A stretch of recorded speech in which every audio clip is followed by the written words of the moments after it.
Good morning students. कल अपन ने एक चैप्टर स्टार्ट किया था जिसका नाम क्या था, बायोडाइवर्सिटी एंड कंजर्वेशन।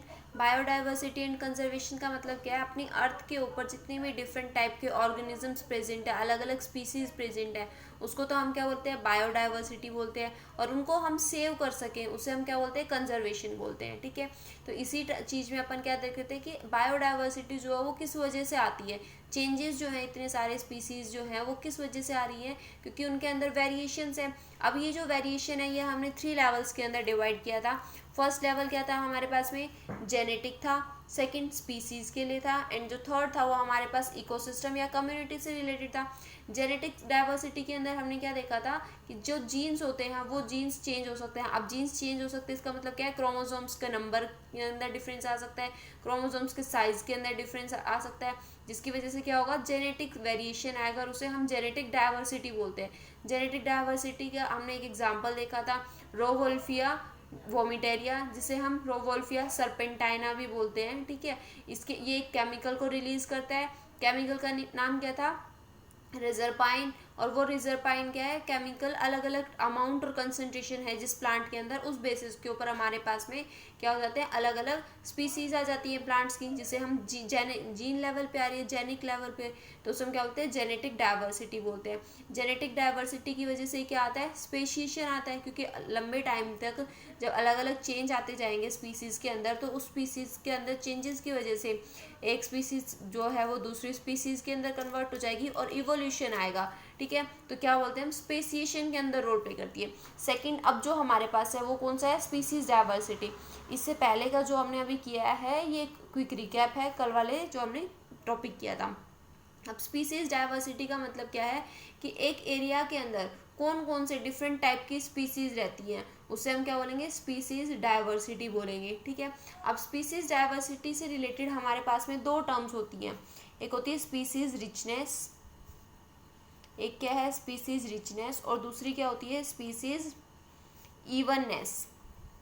देखो, स्पीसीज रिचनेस का मतलब क्या है, किसी पर्टिकुलर एरिया के अंदर कितनी मैक्सिमम नंबर ऑफ स्पीसीज रह रही हैं, उसे तो हम बोलते हैं स्पीसीज रिचनेस। और किसी पर्टिकुलर एरिया के अंदर जितनी भी स्पीसीज रह रही हैं उनका जो लेवल है, नंबर है, वो कितना चल रहा है, कांस्टेंट है, यानी कि कुछ लगभग इक्वल जो नंबर चल रहा है, उसे हम क्या बोलते हैं, स्पीसीज इवननेस या फिर स्पीसीज इक्वेटेबिलिटी। ठीक है, इक्वल से रिलेटेड इक्वेटेबिलिटी। अब देखो, ये तो हमारे पास में कोई एरिया है, area A and area B. Area A के अंदर दोनों में ही हमारे पास यहाँ पांच स्पीसीज यानी कि पांच इंडिविजुअल्स किसके हैं, लॉयन के हैं। टाइगर का यहाँ एक है, यहाँ 0 है। ठीक है, उसके बाद में अगर हम बात करें मंकी, इस एरिया के अंदर 10 मंकी है, यहाँ पर 2 मंकी हैं। ठीक है, इसी एरिया के अंदर हम बात करते हैं कि हमारे पास एलिफेंट है, तो एलिफेंट कितने हैं, यहाँ पर 5 है और यहाँ पर केवल और केवल 4 हैं। ठीक, ऐसे ही अगर हम बर्ड्स की बात करें तो यहाँ पर बर्ड्स भी डिफरेंट टाइप की हैं। ठीक है, हम मान के चलते लगभग 20 टाइप की यहाँ बर्ड्स हैं, यहाँ पर बर्ड्स भी 5 टाइप की इंडिविजुअल्स हैं। तो देखो, यहाँ अगर हम इसकी बात करें तो इसके अंदर, इस वाले एरिया के अंदर, बी एरिया के अंदर लगभग कितनी स्पीसीज है, 1 2 3 4, केवल 4 स्पीसीज है, क्योंकि टाइगर तो एक भी नहीं है वहाँ पर। ए एरिया के अंदर 5 स्पीसीज है, तो किस एरिया में स्पीसीज का नंबर ज़्यादा है, ए एरिया के अंदर, तो इसे हम क्या बोलते हैं, स्पीसीज रिचनेस। जो एरिया ए है उसकी स्पीसीज रिचनेस बहुत ज़्यादा है एरिया बी के कंपेयर में। ठीक है, अगर हम बात करें स्पीसीज इक्वेटेबिलिटी या फिर इवननेस की, तो देखो यहाँ पर जो स्पीसीज का नंबर है वो बहुत ज़्यादा डिफरेंस है, उसके अंदर वेरी कर रहा है, 5 1 10 5 20, मतलब वेरी नंबर है। जबकि यहाँ पर क्या है, लगभग कांस्टेंट से चल रही है, 5 2 4 5, ये क्या है, हमारे इक्वल नंबर चल रहे हैं जितने भी स्पीसीज की इंडिविजुअल्स हैं उनके। तो इसे हम क्या बोलते हैं, स्पीसीज इवननेस या स्पीसीज इक्वेटेबिलिटी। ये हमारे पास बी एरिया के अंदर है, और ए एरिया के अंदर हमारे पास क्या है, स्पीसीज रिचनेस है। तो ये हमारे पास हो गया स्पीसीज रिचनेस के बारे में। अब जो थर्ड हमारे पास आता है, वो थर्ड क्या होता है, इकोलॉजिकल डाइवर्सिटी। थर्ड क्या है हमारी, इकोलॉजिकल डाइवर्सिटी। अब देखो, इकोलॉजिकल डाइवर्सिटी का मतलब क्या है, किसी एरिया के अंदर या फिर बहुत सारे अलग अलग एरियाज के अंदर इकोसिस्टम जो बन रहा है, क्या है, अलग अलग इकोसिस्टम बन रहे हैं, अलग अलग कम्युनिटीज़ बन रही हैं, उसे हम क्या बोलेंगे, इकोलॉजिकल डाइवर्सिटी बोलेंगे। जो इकोलॉजिकल डाइवर्सिटी है वो 3 टाइप्स की है, alpha diversity, beta diversity and gamma diversity. ठीक है। जो अल्फा डाइवर्सिटी है, इस अल्फा डाइवर्सिटी के अंदर क्या है, एक पर्टिकुलर एरिया के अंदर या एक पर्टिकुलर एरिया के अंदर हमारे पास गिवन कम्युनिटी जो है, कोई भी जो हमारे पास गिवन कम्युनिटी है, इस कम्युनिटी के अंदर या कितने डिफरेंस टाइप के हमारे पास में स्पीसीज प्रेजेंट है, उसको हम क्या बोलेंगे, अल्फा डाइवर्सिटी बोलेंगे।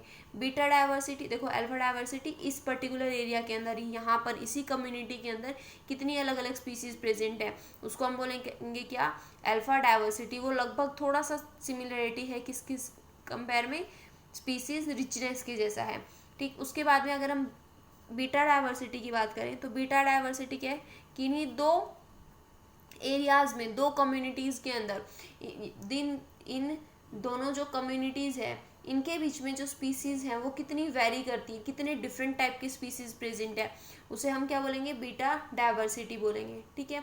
और गामा डाइवर्सिटी के अंदर क्या है, जो अलग अलग टाइप के हमारे एक ही इकोसिस्टम के अंदर अलग अलग टाइप की जो स्पीसीज की कम्युनिटीज़ बनी हुई है, उन कम्युनिटीज़ के अंदर जो डिफरेंस होगा उसे हम क्या बोलेंगे, गामा डाइवर्सिटी बोलेंगे।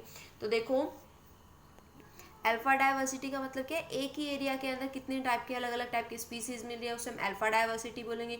बीटा डाइवर्सिटी का मतलब क्या है, दो पर्टिकुलर एरियाज के अंदर अगर हम कंपेयर करें तो वहाँ पर कितना डिफरेंस मिल रहा है स्पीसीज के नंबर के अंदर, उसे हम क्या बोलेंगे, बीटा डाइवर्सिटी बोलेंगे। और गामा डाइवर्सिटी की बात करें तो गामा डाइवर्सिटी क्या होगी, किसी भी एरिया के अंदर जो अलग अलग टाइप की कम्युनिटीज़ रह रही हैं, उन कम्युनिटीज़ के अंदर जो स्पीसीज है उनका कितना नंबर वेरी कर रहा है, उसे हम क्या बोलेंगे, गामा डाइवर्सिटी बोलेंगे। एक टर्म होती है इकोसिस्टम डाइवर्सिटी। इकोसिस्टम डाइवर्सिटी का मतलब क्या है, किसी भी इकोसिस्टम के अंदर अलग अलग टाइप के ट्रॉफिक लेवल्स होते हैं। ट्रॉफिक लेवल का मतलब क्या होता है, जैसे फर्स्ट प्रोड्यूसर हो गए, हर्बीवोर्स हो गए, कार्निवोर्स हो गए, ये क्या है, अलग अलग ट्रॉफिक लेवल्स हैं। तो इनके बीच में कितना डिफरेंस मिलता है, ये कौन कौन से टाइप की फूड चेन्स बना सकते हैं, फूड वेब्स बना सकते हैं, ठीक है, उसे हम क्या बोलेंगे, इकोसिस्टम डाइवर्सिटी बोलेंगे। अब देखो हमारे पास जो नेक्स्ट टॉपिक है वो क्या है कि जो हमारी बायोडाइवर्सिटी है, वो बायोडाइवर्सिटी जो है वो ख़त्म क्यों हो रही है, हमारे जो ऑर्गेनिजम्स हैं, अलग डिफरेंट टाइप के इंडिविजुअल्स हैं, उनकी डेथ क्यों हो रही है, काज ऑफ बायोडाइवर्सिटी लॉस, ठीक है। जो बायोडाइवर्सिटी है वो लॉस क्यों हो रही है, उसके क्या क्या कारण है। देखो सबसे पहले तो जहाँ भी जिस भी एरिया के अंदर रह रहे हैं, कि अगर हम फॉरेस्ट की बात करें तो फॉरेस्ट के अंदर हमारे पास अलग अलग टाइप के डिफरेंट टाइप के इंडिविजुअल्स रह रहे हैं, तो अगर हम उस फॉरेस्ट को कट कर देंगे तो उन इंडिविजुअल्स के लिए रहने के लिए जगह नहीं है। तो फर्स्ट हमारे पास क्या होता है, हैबिटेट लॉस। हैबिटाट का मतलब क्या होता है, किस एरिया के अंदर कितने ऑर्गेनिजम्स रह रहे हैं, उसे हम हैबिटाट बोलते हैं। और हैबिटाट को अगर उनके एरिया के जो सिचुएशन है, एनवायरनमेंट है, उसी को चेंज कर दिया जाएगा तो उसके अंदर जितने भी ऑर्गेनिजम्स रहते हैं वो ऑर्गेनिजम्स वहाँ से चले जाएंगे या उनकी कहीं ना कहीं डेथ हो जाएगी। तो इसे हम क्या बोलते हैं, हैबिटेट लॉस बोलते हैं। या फिर इसी के लिए एक टर्म होती है इसी के साथ, फ्रेगमेंटेशन। फ्रेगमेंटेशन का मतलब क्या है, जैसे ये कोई पर्टिकुलर एरिया था फॉरेस्ट के लिए और इसको हमने क्या किया, इसके बीचों बीच हमने या फिर मतलब कहीं पर भी यहाँ एक सड़क निकाल दी, रास्ता निकाल दिया। तो जब रास्ता बनाना था यहाँ, तो जितने भी फॉरेस्ट होंगे इस एरिया के अंदर उनको कट कर दिया जाएगा। अब इस एरिया के अंदर जितने भी ट्रीज थे, उन ट्रीज को कट करने के बाद में ये दो फ्रेगमेंट्स के अंदर कन्वर्ट हो गया, दो पार्ट्स के अंदर ये जो फॉरेस्ट एरिया था वो अलग अलग हो चुका है, सेपरेट हो चुका है।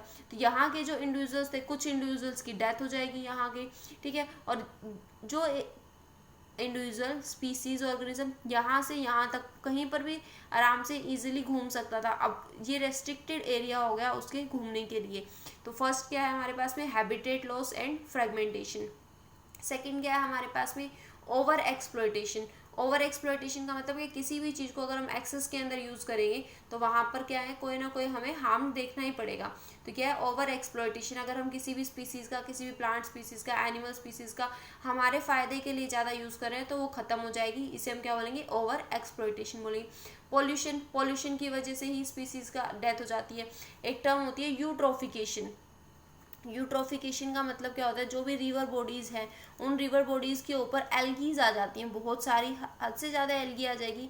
तो जो इस वाटर बॉडी के अंदर नीचे के ऑर्गेनिजम्स हैं, उन ऑर्गेनिजम्स को क्या होगा, सर्वाइव करने के लिए ऑक्सीजन नहीं मिलेगी, क्योंकि ज़्यादा से ज़्यादा ऑक्सीजन कौन ले लेगा, ये एल्गी ले लेंगी। तो नीचे के जो ऑर्गेनिजम्स हैं उनके पास में ऑक्सीजन नहीं जाएगी और उनकी डेथ हो जाएगी।